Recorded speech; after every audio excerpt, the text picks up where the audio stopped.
మనం చిన్నప్పటి నుండి చదువుకుంటున్న విక్రమార్క భేతాల కథల వల్ల భేతాళుడు అనగానే కేవలం ఒక కల్పిత పాత్ర మాత్రమే మనకు గుర్తుకు వస్తుంది. కానీ పురాణాలు, తంత్రశాస్త్రాలు వీటి ప్రకారంగా భేతాళులు కేవలం కల్పిత పాత్రలు కాదు, వారు వాస్తవమైన అత్యంత శక్తివంతమైన శక్తులు. భేతాళులు స్వభావరీత్యా తటస్థంగా ఉంటారు.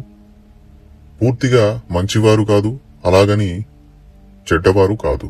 వీరు పరమశివుని యొక్క గణాలు మరియు కాలభైరవుని సేవకులుగా పురాణాలలో పేర్కొనబడ్డారు. భూత ప్రేత పిశాచాల కంటే ఎంతో శ్రేష్ఠులు, బలవంతులు కావడంతో భేతాళులను భూతాల రాజు అని కూడా పిలుస్తారు. భేతాళులకు ఉండే శక్తులు అసాధారణమైనవి. వీరికి భూత, భవిష్యత్తు, వర్తమాన కాలాల గురించిన పూర్తి జ్ఞానం ఉంటుంది. వీరు ఏ పనినైనా కనురెప్ప పాటులో పూర్తి చేయగలరు.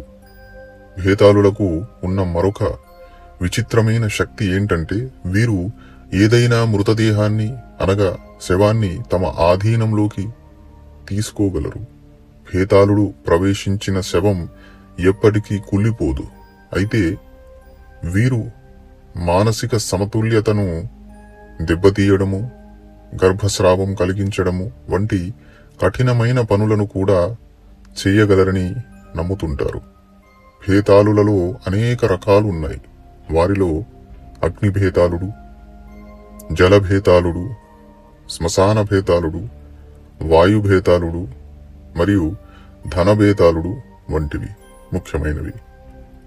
మీరు గమనించినట్లయితే గోవాలోని ప్రసిద్ధ శ్రీ బేతాళ దేవాలయము వంటి కొన్ని ప్రదేశాలలో వీరిని ఉపదేవతగా ఇప్పటికీ పూజిస్తారు. చరిత్రలో ఉజ్జయిని రాజు విక్రమాదిత్యుడు భేతాళ సాధనలో అత్యంత ప్రసిద్ధి చెందిన వ్యక్తిగా నిలిచాడు. తాంత్రికులు తమ కోరికలను నెరవేర్చుకోవడానికి, భూతాలను వెళ్ళగొట్టడానికి లేదా ఇతరులకు హాని చేయడానికి ఈ భేతాళులను ప్రసన్నం చేసుకుంటారు. కానీ భేతాళ సాధన అత్యంత ప్రమాదకరమైనది. సాధకుడు అత్యంత ధైర్యవంతుడై ఉండాలి.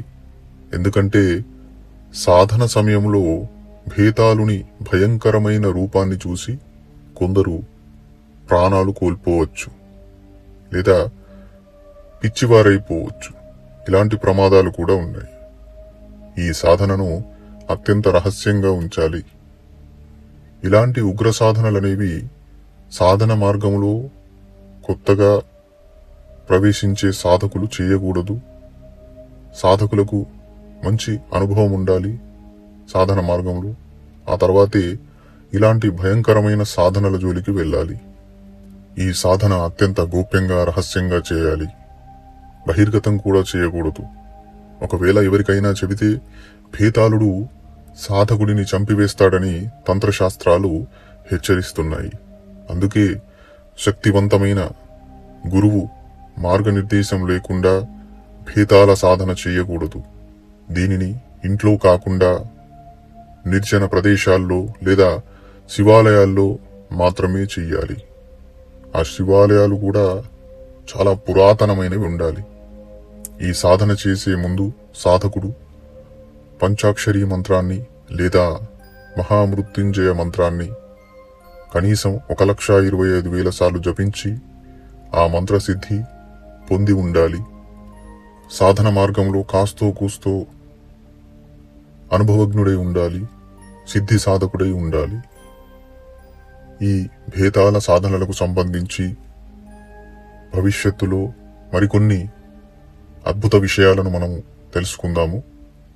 ఈ వీడియో గనుక మీకు నచ్చినట్లయితే లైక్ చేయండి, అందరికీ షేర్ చేయండి. అలాగే కొత్తగా మా యూట్యూబ్ ఛానల్ను చూస్తున్న ప్రేక్షకులు మా యూట్యూబ్ ఛానల్ను సబ్స్క్రైబ్ చేసుకోండి.